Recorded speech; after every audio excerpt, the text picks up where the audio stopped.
Rotational molding. It really is an interesting process when you stop and think about it.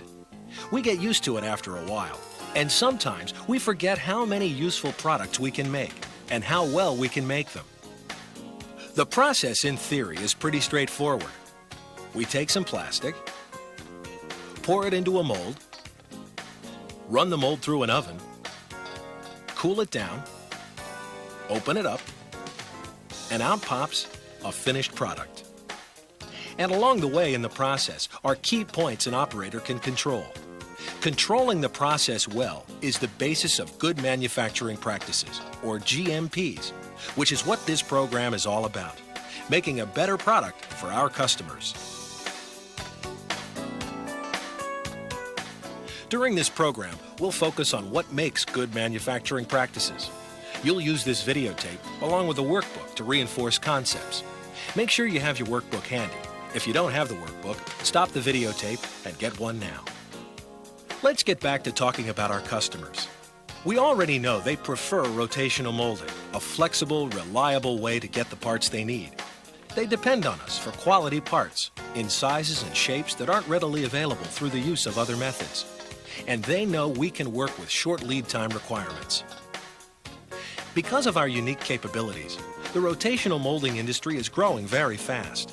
This puts us in a great position for the future if we can continue to keep our customers satisfied. And that's where good manufacturing practices come in.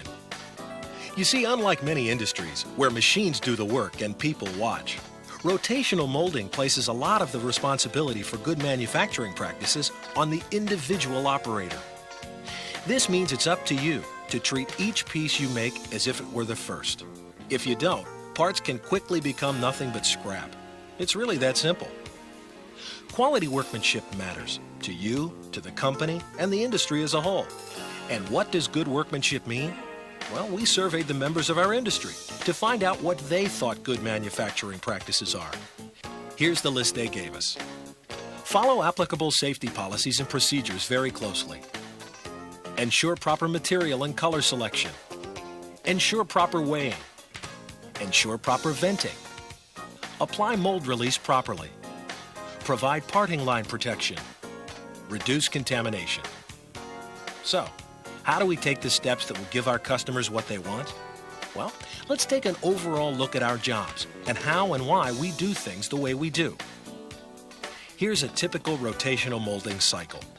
First, the operator loads the correct amount of material into the mold.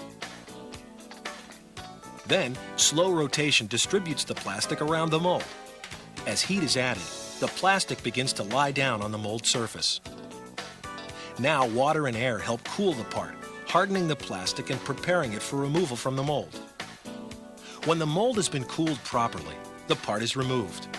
If everything was done right, in other words, if good manufacturing practices were followed, the part comes out easily, without damage. If not, we've got problems that are going to cost us money, or time, or both.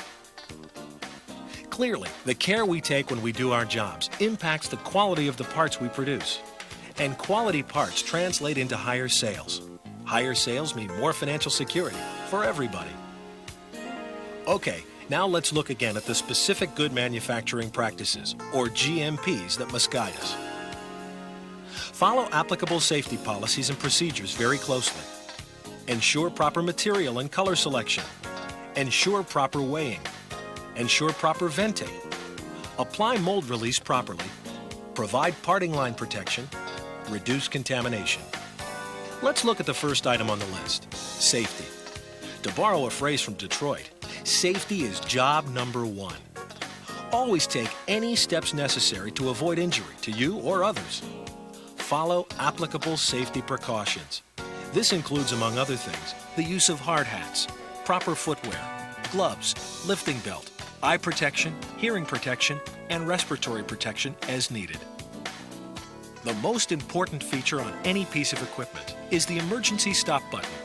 Always know where it is and how to operate it. In an emergency situation, hitting this stop button can minimize damage or injury. Before you start, check mounting plates for loose or missing bolts. A mold that is not securely attached to the arm can fall off and injure you or a coworker. or the mold itself may be damaged in the fall, interrupting production. After the mold is charged and closed, use a crisscross pattern to check to make sure all retaining bolts or clamps are snug and that all bolts are long enough for their purpose. Use only fine-grade bolts or higher, and get in the habit of using an anti-seize compound on bolts to keep them in good condition. These steps can help you avoid a serious accident. Our second GMP involves material and color. You probably know why, too. Material and color are critical. So make sure you get the right material and color by checking the shop or production order carefully. When in doubt, ask your supervisor. Then double check.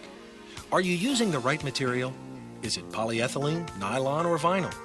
Are you using the right grade? Is it high density, low density, UV stable or not? And if it's a colored part, are you using the right type pigment? We use two kinds of colors, dry blended and compounded. Dry blending mixes natural colored plastic with colored pigment. When dry blending, be careful to mix the right percentage of colored pigment. Watch out for contamination from other unwanted pigments. If you mix colors, tag them immediately. Compounded colors are usually provided by a supplier in a powder form that's already colored. Label the container as soon as possible. If you add too much or too little pigment when mixing the natural powder and coloring agent, problems result. The difference between these two parts shows how critical proper mixing is. The part on the bottom had to be made over again. Just 2 ounces of the wrong color could cost thousands of dollars in scrap parts. So remember your GMPs and check color container labels before using them.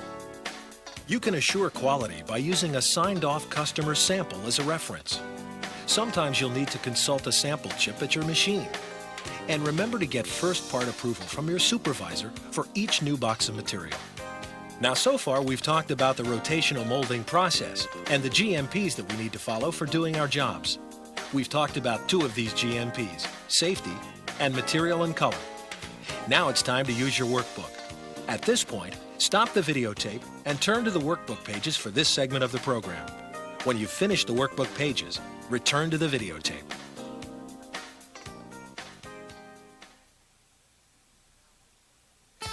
Now let's look at our next GMP, ensuring proper weight. This is an important good manufacturing practice. How can you ensure proper weight? Well, always check the job specification for charge weight. Then make sure you've measured the proper weight for each shot or charge before you close the mold. When you're weighing shots, make sure the scales are zeroed and accurate. If you're not sure they're accurate, have them calibrated. Weighing is typically done on a non-automatic scale, which doesn't account for the weight of the container, or an automatically zeroing scale, which takes the weight of the container into account. If you don't have an automatically zeroing scale, remember to weigh the weighing container and add the container's weight to the charge weight to get the total weight. This means that if your weighing container weighs 1 pound and your part specification calls for a 5-pound charge, the total weight will be 6 pounds. If you have an automatic scale that takes the weight of the container into account, place the container on the scale and press the tare button. The scale will take the weight of the container and automatically drop to 0. Then add the amount of charge called for in the part specification to the weighing container. It's helpful to mark containers for each mold. This makes it easier to separate different materials and colors and helps ensure accuracy. And always, always keep your equipment and area clean. You can double check yourself by weighing parts periodically after they're molded, as long as you consider the weight of any inserts that are already molded into the part. Our next GMP involves venting. Venting is critical. With venting problems, the #1 cause of rejects. Venting is important because air inside the mold expands as the mold heats up inside the oven. Without a path of escape, or vent, the expanding air will build up pressure inside the mold. Later, when the part cools, the air inside the mold contracts. If air can't get in through a vent, it will be sucked through the parting lines, creating blowholes and a rejected part. You can prevent venting problems by always having the right materials handy for venting purposes. Use plastic or Teflon tubes and avoid heat conductors like copper, brass, or any metallic tubing. The vent filter material should allow air to flow in and out of the mold, yet not allow the plastic to flow out. Check with your supervisor for the proper filter material to use in your vents. To install a vent, put the tubing in the hole provided in the mold. Adapt the size of your vent to the size and type of the part. Place filter material in the tube to stop material from escaping the mold and spilling into the oven. Pack filter material loosely to allow free airflow. If you have questions, your supervisor will instruct you on the proper technique. Check those vent tubes every cycle and clean or change them when necessary. Having replacement vents and cleaning equipment standing by will help your operation move along more smoothly. Now it's time for a review of our weighing and venting GMPs. At this point, stop the videotape and turn to your workbook for this section.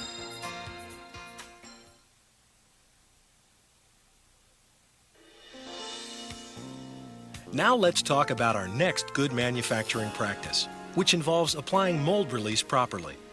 We won't spend too long on this one, because applying mold release should be completed only by an experienced operator.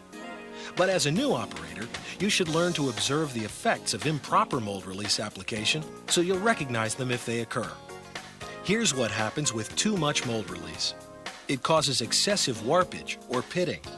And too little mold release can cause total mold seizure or selective sticking, resulting in area whitening.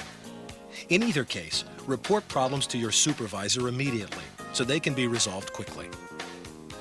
Our next good manufacturing practice involves parting line protection. In rotational molding, the mold parting line is one of the most critical links in the chain and the most likely area for leaks. You see, the parting line creates a seal that stops material from flowing outside the mold cavity into the parting line area, where it can cause excessive flash and problems opening the mold, or into the oven, where fire and smoke problems can result.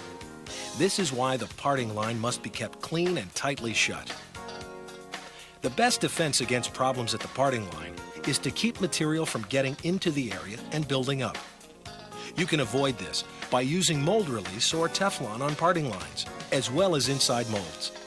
Also, remember to clean parting lines and check for damage after each part is removed from the mold. Remove material that is built up along the parting line only with tools that are softer than the mold material. Use plastic putty knives with aluminum molds, plastic or brass putty knives with steel molds. Take special care when opening molds. Damage done during this phase is a leading cause of abuse to the parting line. Never pry at the parting line. If the mold is stuck, check for pry points on the mounting frame. And if you must use a wedge on the parting line, make sure it's plastic or wood. If you are not sure how to free a mold or part that is stuck, call your supervisor. Bolt molds down during closing using proper tension and alignment to prevent damage. And whenever you're opening or closing, look for material leakage or defects in the parting line. Putting match marks or guides on a mold can make opening and closing much easier on you and the mold. You can help assure quality by reporting problem conditions in molds and parting lines, and by creating a service record for each mold. Our last good manufacturing practice involves the contamination problems caused by working in a dirty environment. We always need to be aware of dust, dirt, and small pieces of hardened material that can find their way into molded parts. When that happens, blemishes or irregularities result, making the parts unsuitable for sale. Play it safe. Don't let anything get by you. Burnt plastic, cigarette butts, money, and lighters have all been found in molded parts. And don't let whatever's in your shirt pocket fall into the mold. There are many things we can do to protect against contamination. First of all, wear gloves. And don't assume that the material we buy is pure. Watch for contaminated product from the supplier. Cover all containers of powder that aren't in use. Separate colored resin boxes from natural. While filling molds, watch for foreign matter in bulk containers. And if contamination is present, clearly label the container. Keep parting lines clean. Remove foreign particles, such as scrape flashing, when you see it. And remember that water in molds can cause stains on the finished product. Well, I think that about takes care of it. No, on second thought, there's just one more thing. You probably noticed that the operator is the most important aspect of every operation we've talked about. But as we focused on the things he was thinking to do, we may not have noticed the things he did without thinking. Let's just take a minute to do that now. A skillful operator takes care throughout the process, is always patient, pays attention to detail, uses his or her own judgment constantly, knows that timing is everything, uses instinct as well as technical skills, follows a system, doesn't get ahead of or behind the job, does it right the first time, manages waiting time by tending to housekeeping chores, always plans for and solves problems, uses tools and equipment skillfully, observes and reacts immediately, doesn't wait to take action. The jobs that we do every day are the building blocks on which the rotational molding industry is built, and you are the key to good manufacturing practices. Now it's time for the final review of the last 3 good manufacturing practices we discussed. When the videotape ends, go to your workbook and complete the pages there. Thank you for your participation. The safety procedures demonstrated or otherwise referred to in this videotape are believed to be generally recognized safety procedures used in the rotational molding industry. However, they do not constitute any warranty, express or implied, of or by the Association of Rotational Molders. Your employer or local state or federal laws and regulations may require different safety practices, which shall take precedence over those dealt with in this videotape. Contact your supervisor for more information.